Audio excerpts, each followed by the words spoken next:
La economía en El Salvador es un sistema pequeño y abierto, dolarizado desde el 2001, orientado al sector servicios, que es más del 60% del PIB, el turismo, manufactura, que pueden ser textiles, entre otros, y las remesas, con un PIB de 27.000 millones de dólares, enfrenta desafíos como baja productividad, alta dependencia externa y desigualdad, aunque muestra dinamismo en construcción y turismo según datos que se han dado de parte del gobierno.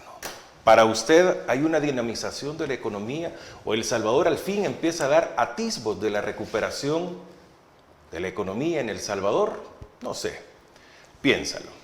Buenas noches, soy Francisco Gómez. Inmenso el gusto de estar con todos ustedes en este espacio originado en Agape TV Canal 8, producción de Mix de Medios, reproducción de radiolarr.com. Soy Francisco Gómez, reitero, gracias por estar a las 8 acá en el 8. Hoy tengo el gusto que nos acompañe el analista en economía, economista César Villalona, para darnos la apreciación de cómo arrancamos el 2026 o cómo se cerró el 2025, qué perspectivas tenemos, cómo es el inicio del año escolar según la economía y si realmente se tiene la capacidad de todo lo que se ha anunciado por parte del Ministerio de Educación, y también la quincena 25 le dio o hubo dinamización para los salvadoreños o para el gobierno.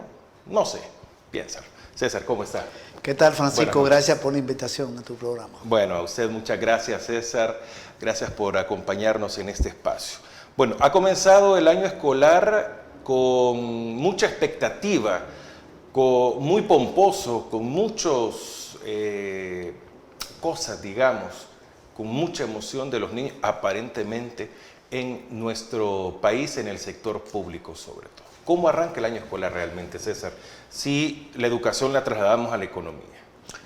Bueno, en el sector privado, en los colegios privados, la matrícula disminuyó en 15.000 estudiantes. Esa es una información pública. Un porcentaje alto. Sí, el año pasado había disminuido en 40.000, 20%.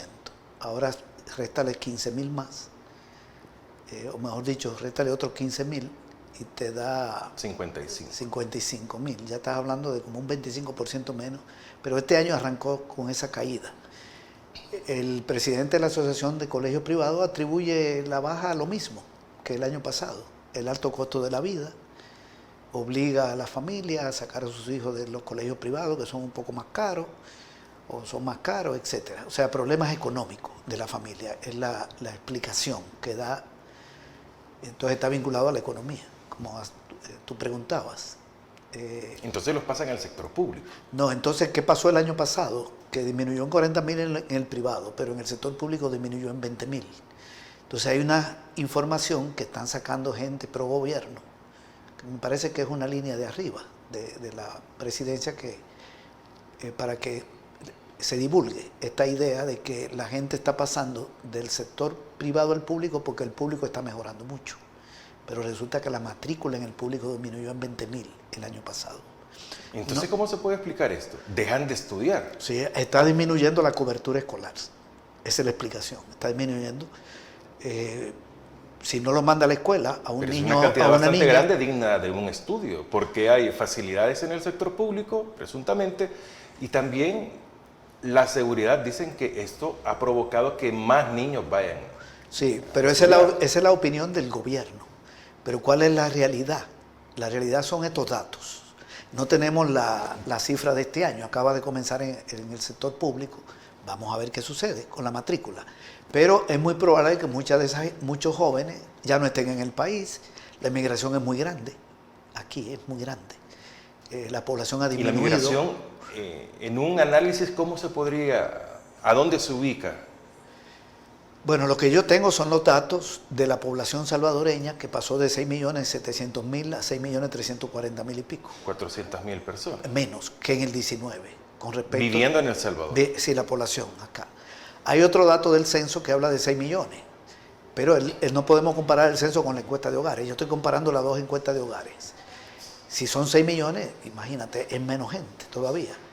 Y se sabe también por el Departamento de Estado de Estados Unidos, más o menos de la migración salvadoreña. Sí hay más de 300.000 personas que se han ido. y también el incremento de la remesa. Hay una serie de datos, pero no es que haya un estudio así. Entonces, sin duda, hay gente que se va, jóvenes, familias que se van la mitad o completa, pero también problemas de que no pueden mantener a los niños en las escuelas. Hay que tomar en cuenta que aquí se han quitado algunos programas, por ejemplo, el vaso de leche. Se entregaba todos los días. En el presupuesto de este año, que aquí lo tengo, va a ser entregado 2 días a la semana. Es decir, hay menos alimentación escolar. Se cerró el programa de alfabetización de adultos. Entonces hay una serie de... Pero se cierra ¿por qué, César? Porque viene de gobiernos pasados, porque ya no hay capacidad, porque no es necesario, no servía de nada. Bueno, yo creo que el de alfabetización lo cerraron, que fue en el 20, bajo la lógica de eliminar los programas de los gobiernos anteriores. Han eliminado 31 de los 40. ¿Pero qué se gana con eso? Solo con el cierre del INJUVE se fueron 7 programas de apoyo a la juventud. Ya no existe la escuela inclusiva de tiempo pleno, eliminaron 5 programas de apoyo a la agricultura. Es una enorme cantidad de programas que han quitado.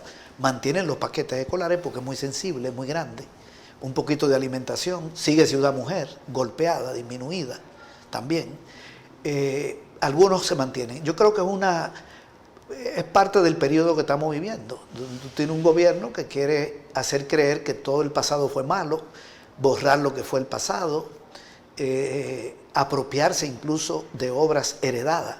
Por ejemplo, en este tema de los programas, de los paquetes escolares, aquí se está haciendo creer a las nuevas generaciones, personas que tienen 20 años, 25 años, 18 años, que este programa está comenzando con este gobierno. La propaganda que le hacen. Cuando en el mundo entero hay programas de apoyo a la juventud, hay programas de apoyo a las familias, subsidios para la educación, eso existe. Este programa comenzó en el 2020, el de paquetes escolares, en el gobierno de Funes, continuó en el de Serén, ese no lo han quitado, pero lo presentan como propio, como tú decías, con mucha propaganda. Es parte de todo un manejo político que hace este gobierno.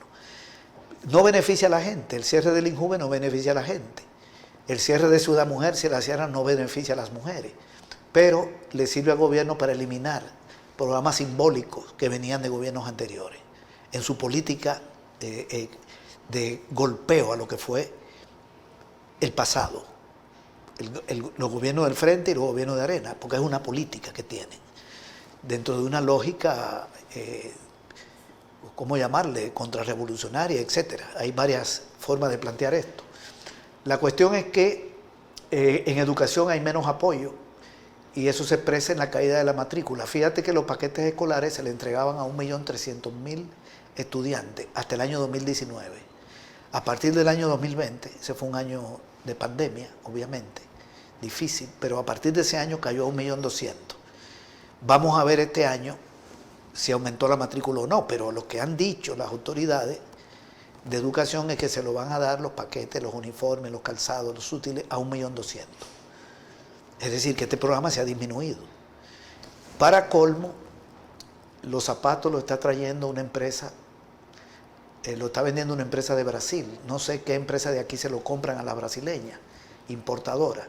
Es decir, que un programa que estaba diseñado para conectar los paquetes con la economía local, porque los vendían empresas nacionales, micros y pequeñas, sastrería, zapatería, los uniformes de la sastrería, hoy se lo están dando a empresas importadoras. Más del 30% de los uniformes, creo, y todos los calzados. Entonces, 2.000 microempresas que proveían eso están siendo desplazadas para darle negocio a importadores. ¿En qué beneficia eso a la mayoría? En nada, pero beneficia a un grupo de poder económico. El gobierno está en función de un grupo de poder económico. Pero dijeron... Por cierto, con perdón, los calzados, ha dicho la ministra, que vienen de Brasil, parece que hay problemas, con ellos hay problemas de talla. A lo mejor vendieron 3 tallas o 2 tallas. Entonces ya dijeron que si esos zapatos no les calzan bien a los alumnos, a las alumnas, que van a haber zapatería que le van a hacer el remiendo. Dijo la ministra, o sea, un gasto extra para el gobierno. Pero lo más probable es que la familia lo que hagan es que lo vendan. No creo que lo vayan a remendar, ¿verdad? Mire, o sea, es un desastre cómo se está manejando este paquete. ¿Cómo se logra tener dinero para comprar afuera del país? Pero por falta de dinero también no se le pudo dar a los productores nacionales lo suficiente para que entregaran la obra. Porque los productores nacionales están bastante claros en que no se les dio, digamos, la tela, no se les dio la materia prima para poder ejecutar ellos porque nunca llegó el dinero. El presidente salió diciendo el domingo de que no hay problema, de que todo lo que a ellos les pidieron se los van a pagar, lo van a utilizar ya sea este año o el otro año. Pero ¿cómo es que sí tenemos para comprar afuera y para los de adentro no? Bueno, porque es una prioridad del gobierno, favorecer a grupos de poder económico. Adentro hay 5 empresas que están vendiendo los uniformes y los calzados la trae una de Brasil. ¿Y cuántas microempresas eran? Eran más de 2.000, la mayoría de mujeres. Porque ese programa surge para conectar un programa social con la economía local. Lo mismo, por ejemplo, el vaso de leche. Lo vendían ganaderos de Chalatenango, eran más de 2.000. Luego se lo están dando a 2 días a la semana. Entonces afectan a la ganadería. Yo no sé incluso si lo compran aquí. A lo mejor esa leche la traen de Centroamérica, de Costa Rica, de Nicaragua. Eso no lo sé. Pero hasta eso puede estar pasando. Porque se benefician grupos económicos. El gobierno no está en función de los microempresarios, ni de la microempresaria, ni de la producción campesina, de la familia campesina. Está en función de los grupos de poder. Entonces aquí se está sustituyendo también producción local, agrícola, por importaciones. Las importaciones agropecuarias han crecido muchísimo, pero averigua quién trae los productos agropecuarios. Aquí había un ministro de Agricultura que traía tiene una empresa importadora de alimentos de Sinaloa, México. Ajá. Fue la del paquete alimenticio. Del paquete alimenticio. No se lo compraron a los proveedores en el año 2020 y en el 21. Los que traían el famoso atún de pollo. Sí, entonces la canasta era de productos importados. Pero mire, César, disculpa, antes que terminemos el bloque y se me va la idea.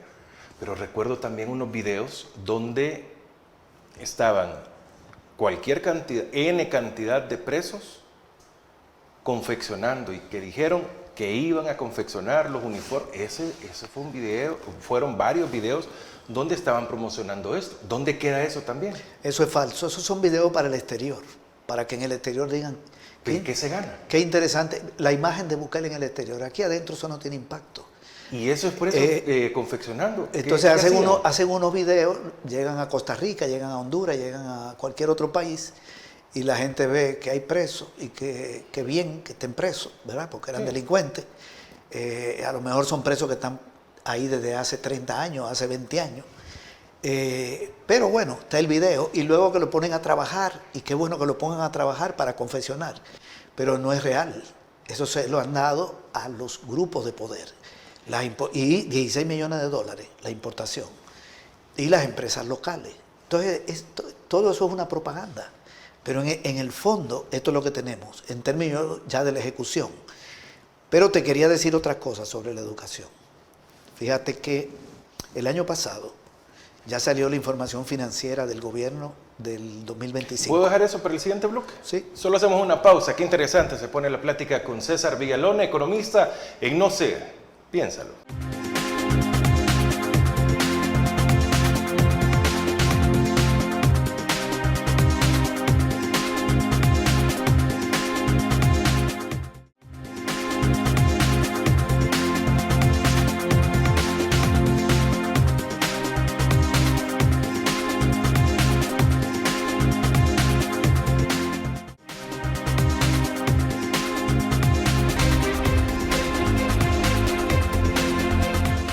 Gracias por continuar con nosotros. No sé, piénsalo. Todos los miércoles a las 8 acá en el 8. Puede buscarnos también en las redes sociales para participar con nuestro invitado César Villalona. Estamos hablando en primera instancia, ya nos comió más de un bloque el inicio del año escolar, pero creo que es necesario. Sigamos, César. Mira, el año pasado le aprobaron al Ministerio de Educación un presupuesto de más de 1.600 millones. 1.600 millones. Ese era el presupuesto aprobado. Usted va a gastar este año eso, 2025. Y ahora sale la información de qué sucedió. Ejecutaron el 78%, 1.305. ¿Cómo es posible que entre tanta precariedad no se ejecute el 100%? Esa es una buena pregunta. No ejecutaron 368 millones. Es el dato exacto que te estoy dando. Cerraron 72 escuelas. Eso todo 72 el mundo, escuelas eso, a nivel nacional. A nivel nacional, el año pasado. Ok. Eso quiere decir que... Y entregan 70. Entonces ni siquiera entregan el equivalente. Bueno, No, ¿Es pero inauguración o reinauguración? no, las otras son las que ellos dicen que reparan. O sea, no No son es nuevas. construcción de este gobierno. Yo no creo que haya hecho una escuela en 6 años. No tengo ninguna información. Cuando surgió este gobierno, en el 19, habían 5.200 escuelas. Aquí hay escuelas que vienen desde hace Mucho tiempo. muchísimo tiempo, pero este no ha construido. Claro, le pintan una puerta a una escuela y ya la dan por reparada. O le pintan un cuarto. O sea, ¿qué es la reparación? En algunos casos puede ser una buena reparación. Todos los gobiernos reparan escuelas. Todos los gobiernos. Solo que este hace propaganda con que va a reparar 2 escuelas por día. Bien, entonces no ejecutaron esa cantidad de dinero. Cayó la matrícula, cerraron escuelas. Y este año arranca, mira, el presupuesto de este año en parvularia es el mismo prácticamente. Casi 76 millones. No hay aumento en parvularia. Aquí lo tengo. En educación media se mantiene igual, 98 millones. O sea, no aumenta. Cuando la educación debería todos los años darle más recursos. Al Ministerio a la Universidad de El Salvador le recortan 1.6 millones. Al rubro de infraestructura y equipamiento, mi nueva escuela, le dan lo mismo. Al rubro programa de apoyo e inversión le quitan 2.7 millones, que es para construir y adecuar espacios educativos y dotar de equipo y de mejores condiciones de aprendizaje para bachilleratos técnicos vocacionales. Al programa Crecer y Aprender Juntos, que ese lo creó este gobierno. Cerraron el de alfabetización, cerraron otro. A ese le recortaron 29 millones en el presupuesto de este año, con respecto al del año pasado. Y es para desarrollar un modelo de calidad educativa, y le quitan dinero. El programa de mejora de la calidad educativa y cobertura educativa, Nacer, Crecer y Aprender, le recortan 14 millones, el 53% del presupuesto. Al programa de ampliación de la oferta educativa de educación media para mejorar la productividad le quitan 2.2 millones. Al programa de reforma educativa Mi Nueva Escuela le quitan un poquito, lo pasan de 30.7 a 34, pero es menos dinero. Y ahí es donde hablan de la entrega del vaso de leche 2 días a la semana. Entonces, cuando uno ve el presupuesto de educación,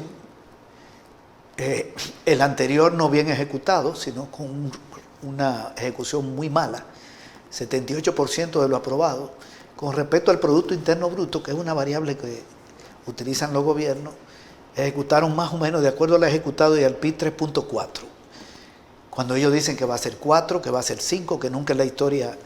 Porque una cosa es lo que aprueban y otra es lo que hacen. En salud es igual. En salud viene un recorte al FOSALUD, viene un recorte bueno, cerraron el hospital Rosales y no hay un hospital nuevo que lo reemplace, ¿verdad? Se está construyendo el nuevo Rosales con un préstamo que dejó el gobierno de Serén, pero no está en funcionamiento, no está inaugurado.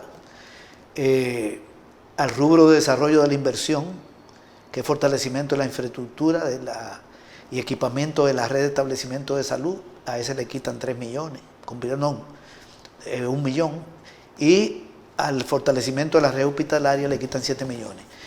Tú no me habías preguntado por salud, pero lo menciono porque también está vinculado con el tema de la educación, van de la mano, y son los servicios más importantes. Si hay menos salud, hay menos capacidad educativa, ¿verdad?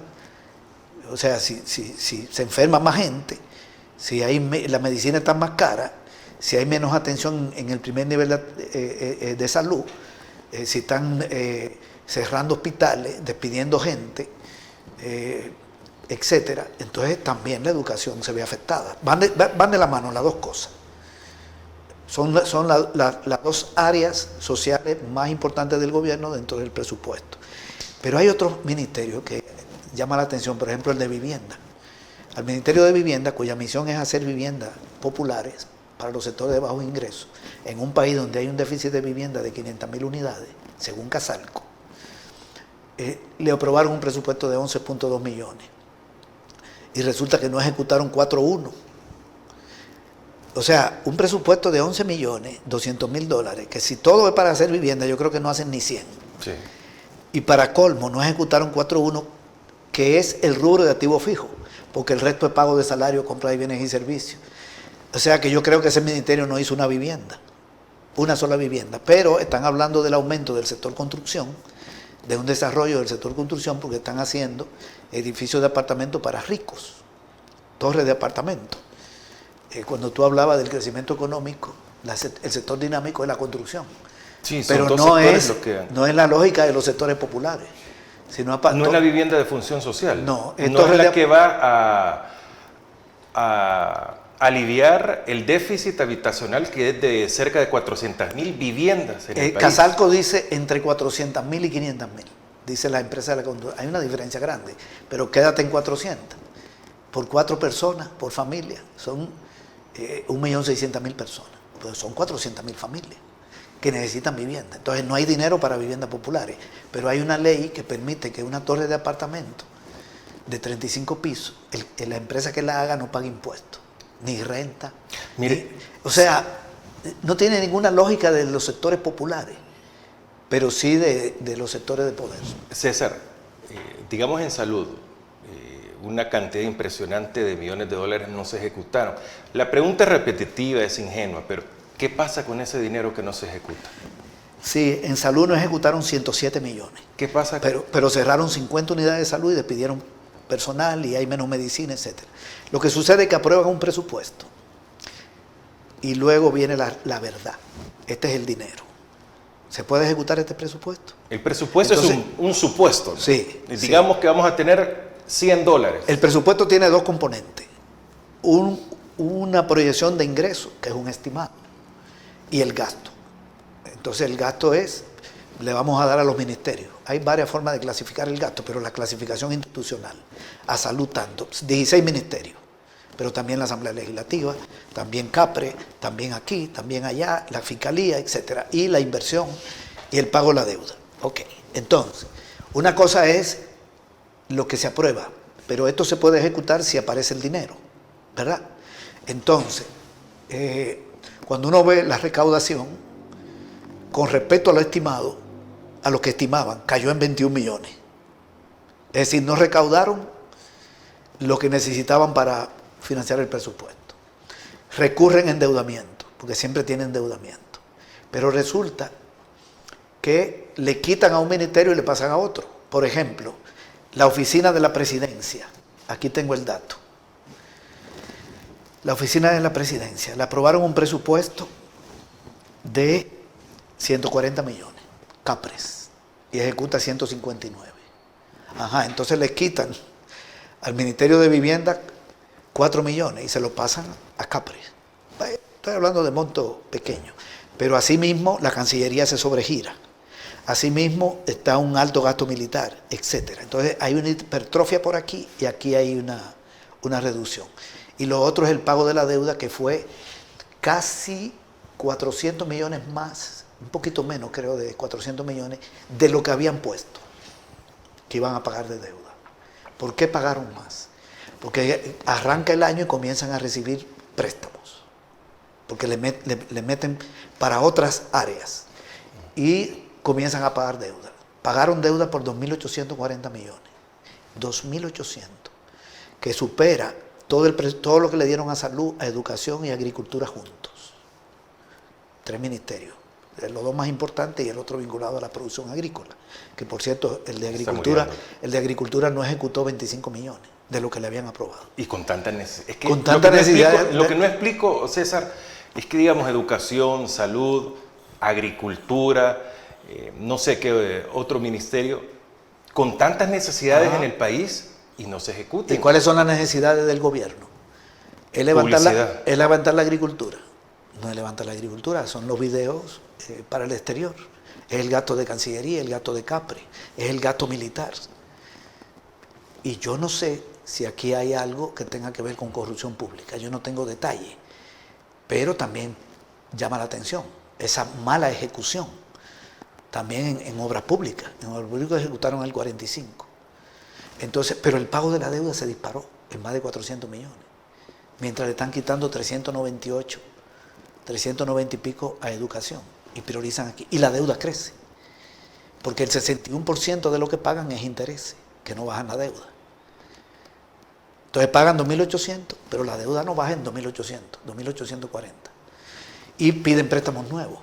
La deuda terminó creciendo en más de 1.600 millones. Mira, es un presupuesto demasiado malo, mal ejecutado, mal diseñado, mal ejecutado, que deteriora los servicios sociales. No es casual, volviendo al PIB, aquí tengo los datos, a la producción, que el año pasado creció el sector construcción, pero mira estos sectores. Suministro de electricidad, agua, vapor y aire acondicionado, caída de -1. Atención en salud humana y asistencia social, caída de -3,3. Suministro de agua, alcantarillado y gestión de desechos, caída de -0,25. Administración pública, que tiene que ver con defensa, planes de seguridad social, -4,6. O sea, las áreas de servicio tienen tasa negativa. Mientras crece la construcción en un 25, se deterioran los servicios, incluyendo el de agua, que bueno, el año pasado hubo que importar agua de Guatemala. El comercio estancado, la industria crecimiento de 1, estancado. Información y comunicaciones, crecimiento de 1, 2. ¿Qué necesidad? O sea, todos los servicios deteriorados, casi todos, no todos. El comercio también un poco estancado. Y se hipertrofia. Construcción y el sistema financiero, que creció 7,6. A los bancos le va muy bien. Aumentaron las ganancias y de las AFP 4 millones. Y un poco el sector transporte. Esos son los que están con cierto dinamismo. Todo lo demás estancado o en caída los servicios. Bien, esto tiene que ver con el presupuesto. ¿Cómo no le va a ir mal al suministro de agua si le quitaron $1 millón a ANTA? Ya de entrada del presupuesto, que por cierto en el presupuesto de este año de ANTA van a recortar más de 500 plazas. No sé si ya han despedido a la gente, pero hay un recorte de plazas. Bien, entonces la prioridad del gobierno no es la educación, no es la salud, no es el sector agropecuario, y cuando invierten en educación entonces beneficia a los importadores y a las grandes empresas, a las que contratan para los uniformes, para los calzados, incluso para la reparación de viviendas. Ok, ahí se beneficia a un sector, porque no son micro. Yo estoy seguro que si llegan a una escuela y arreglan el baño, no contratan a un...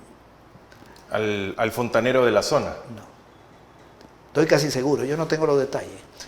Y por eso, incluso en el acuerdo con el FMI, el gobierno tiene que ser transparente. ¿Qué pública, qué empresas y personas le venden al Estado? Ese acuerdo no se ha cumplido. Este año ya se tiene el archivo PETS con un presupuesto también. Y también quería agregar que la señora ministra de Vivienda, lo que sí he visto que muestran mucho es que están dando escrituras de propiedad a muchas personas, pero que lo quieren transformar como que le están dando una vivienda, que es algo muy diferente. Sí, la escritura siempre se ha entregado. En el gobierno de Arena, en los 20 años se entregaron 20.000 y en los 10 años del frente se entregaron 80.000. Y quedaron pendientes, por ejemplo, en la línea férrea. Había un plan de entregar que este gobierno lo paró, porque se hicieron 2 fases. Y hay 75.000 familias que necesitan propiedad, porque ahí van a activar el tren del Pacífico. Y van a haber muchísimos desalojos de familias que tienen ahí 30, 35 años y tal vez más tiempo. Pero eso no es prioridad. Yo no creo que estén entregando muchas, pero siempre se entregan. Pero no es entrega de casa. No. Otra cosa es la vivienda. Exacto. Bueno, voy a hacer una pausa. De más está decir que continúa interesante la plática. ¿La quincena 25 realmente ayudó? ¿No ayudó? En el siguiente bloque ya regresamos.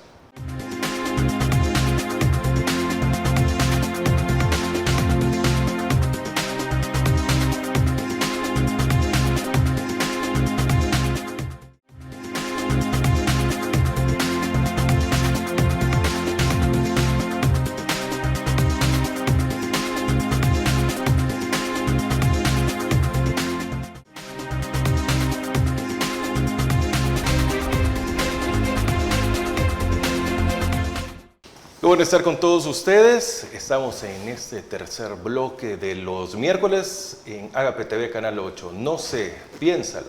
Programa realmente para que usted tenga un criterio diferente, tenga elementos para poder conversar, porque esta plática tiene que llegar a su trabajo, al autobús, a la familia, a los vecinos, al comedor, allí donde todos nosotros andamos realmente y somos los que tenemos que tener más elementos para poder tomar decisiones.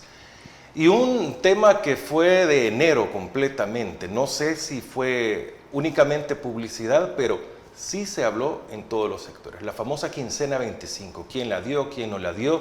Realmente, bueno, beneficia desde el momento en que llega dinero a la población. Pero ¿qué tanto aumentó también el costo de la vida?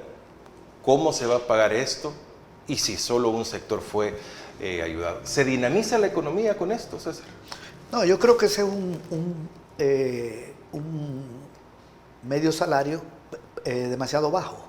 Aquí la demanda del movimiento laboral ha sido que se paguen 14 salarios, como en Honduras y Guatemala. Aquí hay 12. Y está el aguinaldo de fin de año, que existe en el mundo entero.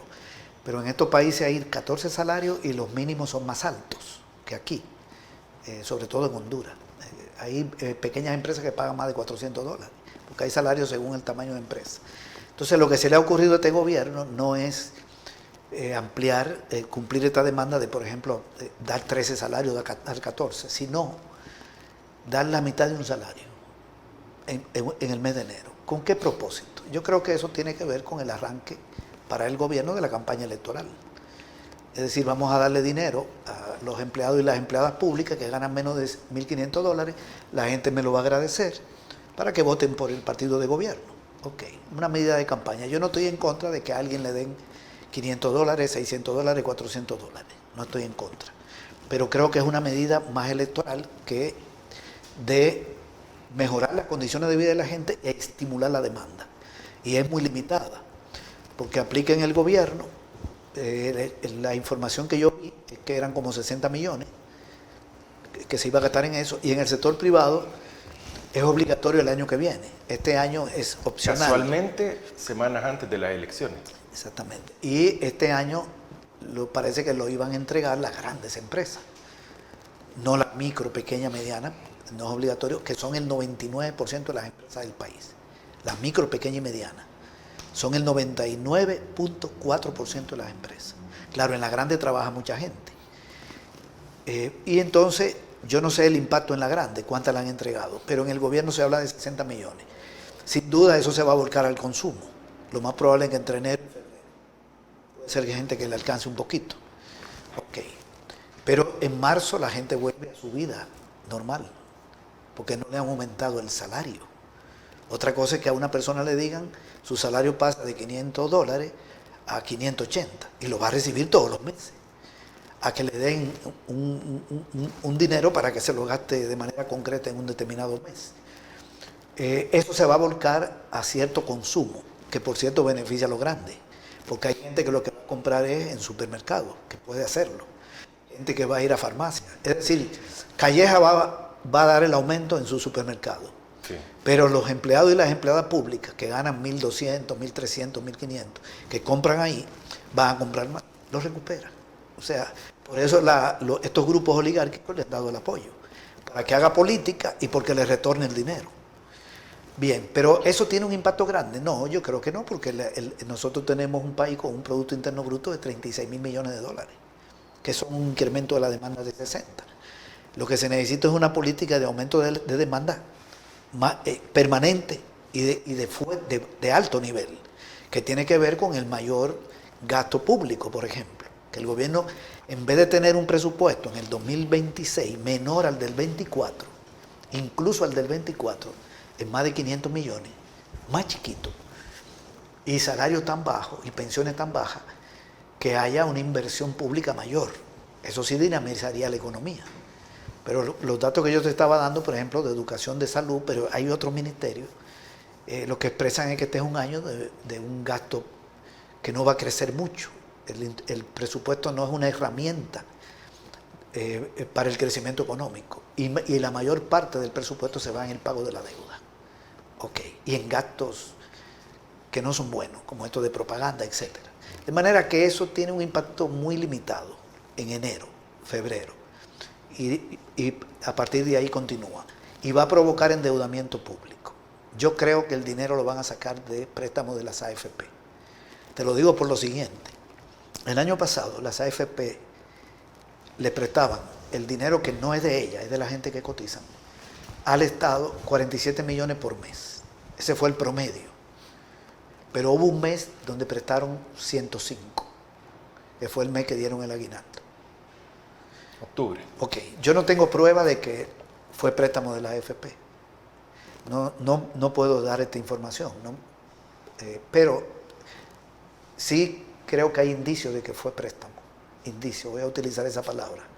Por ese incremento y porque están agarrando de las AFP más de 600 millones, casi 700, cuando lo que se necesitan de préstamo para los 3 compromisos del Estado con las pensiones, que son pagarle la pensión a 80.000 jubilados del sistema público, el complemento a la mínima, el que le sale por debajo de la mínima, y el complemento a los optados, lo que se pasaron a las AFP y de manera voluntaria, que le dan un complemento de su pensión. Esos 3 compromisos, eso lo que necesita es que las AFP le compren certificados de inversión por 300, 350 millones, no por 700.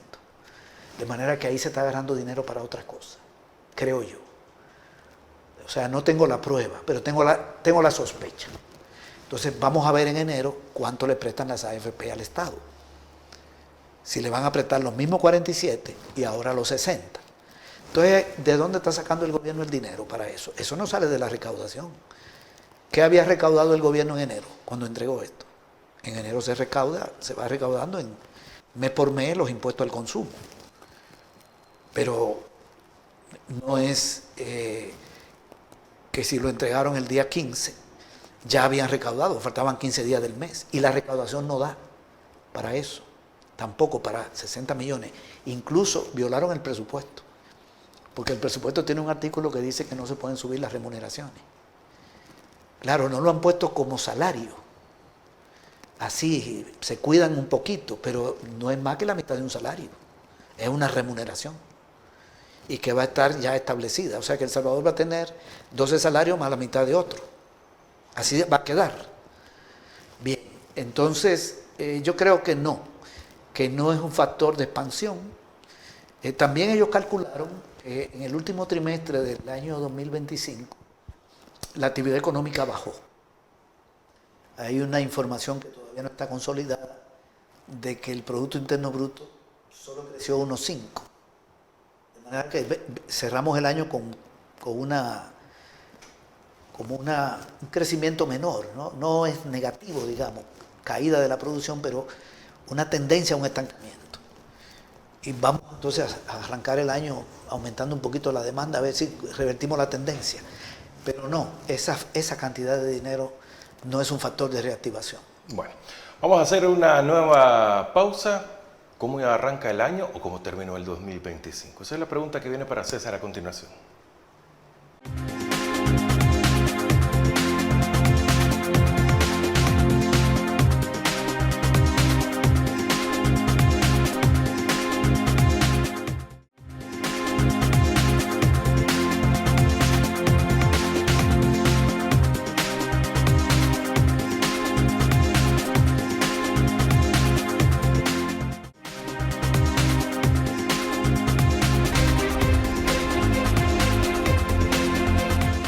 Gracias por continuar con No sé, piénsalo. Búsquenos en redes sociales, Facebook, YouTube, X, Instagram, TikTok. En algún momento esta entrevista estará saliendo en todas las redes sociales. Puede buscarnos en APTV Canal 8, también en Mix de Medio y en la RR. César Villalón está con nosotros. ¿Cómo estamos arrancando el 2026? ¿Ya hay datos de cómo se cerró el 2025, César? Sí, el 25 cerró con un crecimiento económico que no fue muy alto. El gobierno está hablando de 3%, centrado en 3 sectores: finanzas, construcción y un poco en transporte. Caída de los servicios y estancamiento de industria, agro, y con más deuda pública. Una deuda pública mayor a la del 24 en más de 1.600 millones. Así cierra el 25. Y un aumento del costo de la vida. Según la encuesta de la UCA, que fue de diciembre, también cerró el 25 con unas informaciones preocupantes, en el sentido de que el costo de la vida subió tanto, y eso lo dice el 68% de la población encuestada, que el 31% de la población ya no come carne de res, un 15% no consume lácteo, y creo que un 12-13, no recuerdo, no consume frijol, que me llama la atención porque el frijol yo pensé que lo consumía todo el mundo. Es decir, cerramos mal el año, con alto costo de la vida y un gobierno con una deuda mucho más grande. En el tema de pensión, más de 700 millones. Bien, ¿cómo arrancamos el 26?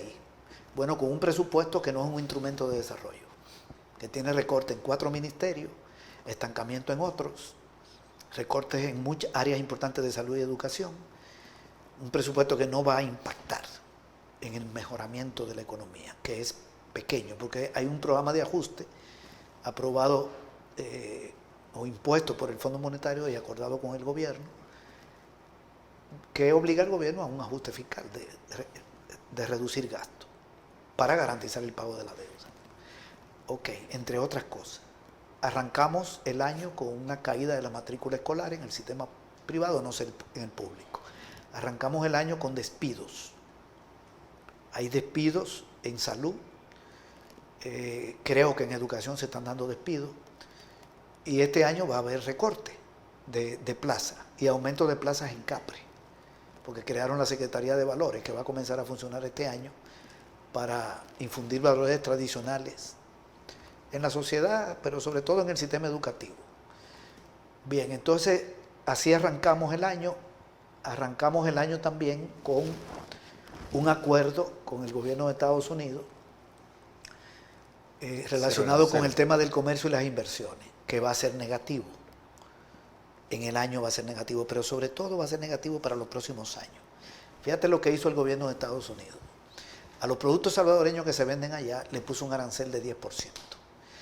La mayoría de esos productos no pagaban impuestos para entrar a Estados Unidos de aduana, porque hay un TLC, Tratado de Libre Comercio, que tiene ya 20 años, viene del 6, pero desde antes, desde el 83, con la iniciativa de la Cuenca del Caribe, ya le habían quitado impuestos a todos estos productos de Centroamérica, Dominicana. El Salvador no tiene Caribe, pero entró en ese acuerdo de 1983 con el gobierno de Reagan. De manera que facilidades para vender en Estados Unidos vienen desde hace años y se incrementaron con el TLC. Entonces Estados Unidos dice, ahora le vamos a poner un 10, pero es para imponer otra medida, que es lo que está haciendo Donald Trump. En el mundo entero sube el arancel de aduana para luego negociar con los países. Entonces acaban de negociar. Ok, vamos a volver a la situación anterior. Ya no te voy a cobrar el 10%. Pero algunos productos sí lo van a mantener. El producto que ya pagaban y les van a mantener el sobrecargo. A otros vuelve a la situación anterior, la mayoría. No se preocupen, sigan vendiendo productos de la maquila, que no le vamos a poner el 10%. Pero no es totalmente volver a la situación anterior. O sea que hay un daño. Bien, y este gobierno lo celebra, y Coexport, en la Cámara de Exportadores, diciendo, bueno, hemos ganado 135 millones, algo así. Es decir, que el país iba a perder, las exportaciones iban a caer en 135 millones por el impuesto. Y como ya lo quitan, no van a caer en 135 millones. Y eso lo plantean como ganancia. Es como que alguien te quiere robar $100, te lo quitó, pero luego te lo devuelve. Pero tu ingreso no ha aumentado. Lo que ha hecho es devolvértelo. Y aquí lo están manejando como ganancia. Además, no hay ganancia porque siempre va a mantener para ciertos productos. Y además porque el gobierno de Estados Unidos se reserva el derecho de subir aranceles cuando quiera. Quedó claro en el acuerdo. Bien, de manera que el sector exportador, las empresas que exportan, sobre todo a Estados Unidos, van a tener problemas. Las exportaciones cayeron en el 22, en el 23, en el 24, sobre todo en el 23 y en el 24. Y el año pasado crecieron 1%. Y en maquila cayeron 7%. Estados Unidos tiene problemas. Es una economía que crece poco. La Reserva Federal acaba de decidir que no va a bajar la tasa de interés, que es lo que quiere Donald Trump, para que haya más préstamos, más inversión y bajar el desempleo. Porque la Reserva Federal dice que si baja la tasa de interés y hay más crédito, sube el dinero que circula y suben los precios. Tienen un dilema, o poco empleo, o aumento del desempleo, mejor dicho, o aumento de precios. Están enredados y nosotros ahí vendemos. Entonces, las exportaciones le va a ir mal. Arrancamos con un año con exportaciones amenazadas. Pero además, esto es importante, el acuerdo establece otra cosa. Si Estados Unidos, el gobierno decide, por ejemplo, ponerle un impuesto a los lácteos de Nicaragua que venden en Estados Unidos, digamos de 30%, porque no le agrada el gobierno de Nicaragua. Yo no estoy diciendo que lo hará, pero es una posibilidad. El gobierno de El Salvador tiene que ponerle ese arancel a los productos de Nicaragua, al mismo producto que entra aquí. Si se lo pone a Alemania, tiene que ponerse al mismo producto alemán que del mundo entero. Es decir, que tiene que aplicar la misma política que ellos. A eso le llaman seguridad nacional. ¿Y qué significaría el ejemplo que yo puse? Si eso ocurre. Aumentan los costos del producto. Y romper el TLC. Porque nosotros tenemos TLC con Centroamérica. El acuerdo de Guatemala, el protocolo de Guatemala del 95, le quitó los impuestos a los productos agrícolas. Okay. Voy a hacer una pausa para venir con la parte final. El tiempo nos está consumiendo. Regresamos en No sé, piénsalo.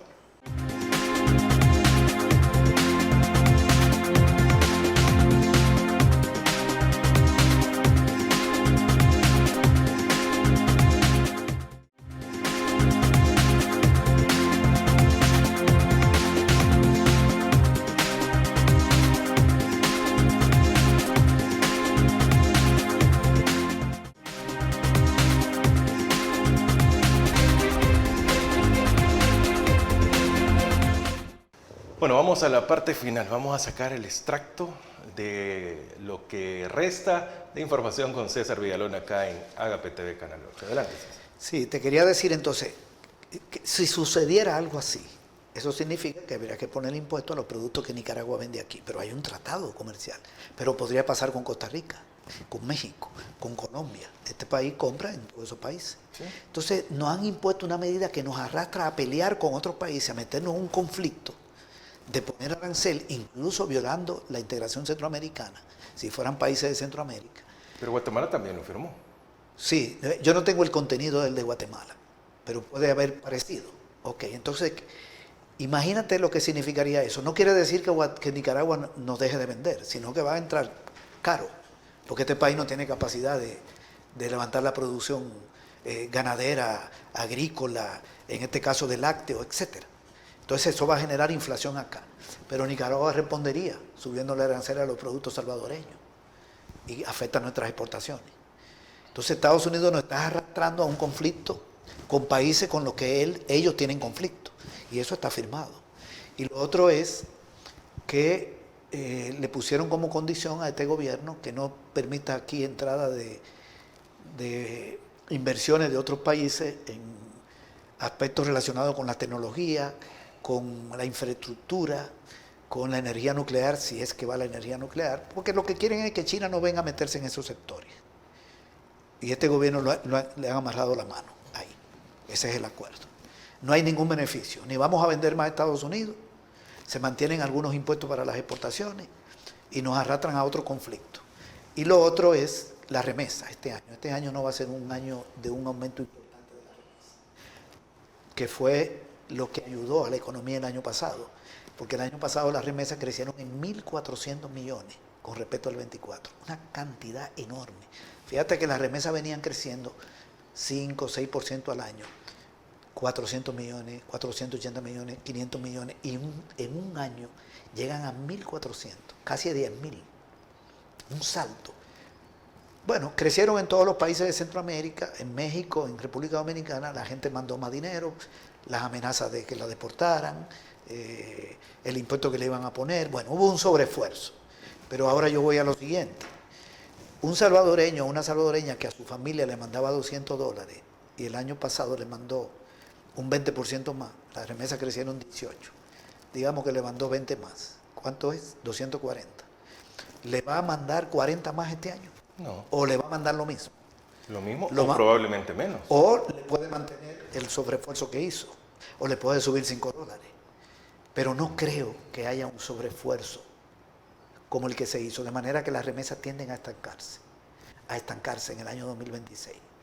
A no ser que se vayan 100.000 personas, 50.000 personas y comiencen a mandar. Hay una política de expulsión de gente.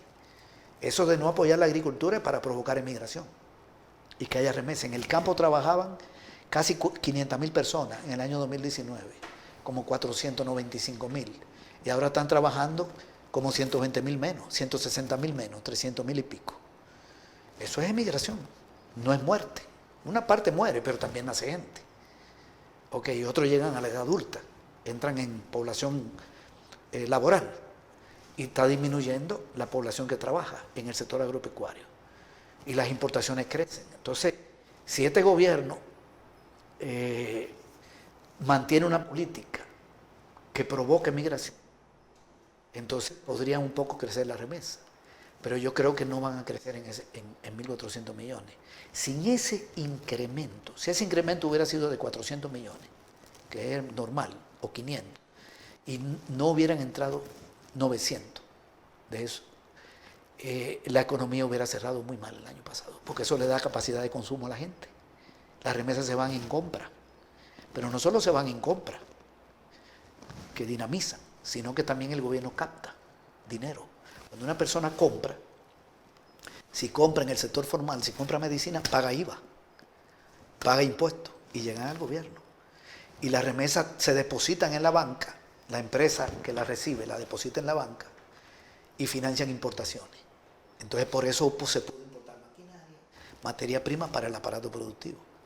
De manera que un estancamiento de la remesa y exportaciones amenazadas por un entorno internacional malo en Estados Unidos y en el mundo, por toda la política agresiva que tiene el gobierno de Estados Unidos y su situación económica que no es buena, puede afectar el sector exportador y la capacidad de importación. Y eso, 2026 va a ser un año económico malo. Yo sé que el gobierno va a tratar de mantener la economía a flote y creo que le va a pedir prestado a las AFP. Más. Otros 700, 800 millones. Después viene el problema. Hay que ganar las elecciones del 27 y después vemos. Creo que así está pensando el régimen. Bueno, César Villalona, qué buena plática sin duda hemos tenido. Esperando de que usted tenga estos insumos. ¿Algo no le quedó claro o necesita escucharlo nuevamente? Puede irse a las redes sociales de Agape TV Canal 8, de Mix de Medio y por supuesto de radiolaRR.com y allí va a encontrar esta entrevista nuevamente y se puede compartir con toda la familia y se puede ver después más detenidamente. César Villalona, economista. Muchas gracias. Gracias a ti por la invitación. Buenas noches a todos ustedes. Soy Francisco Gómez. Gracias por habernos acompañado. Continúen con Agape TV Canal 8, con Mix de Medio, con la RR. En No sé, piénsalo.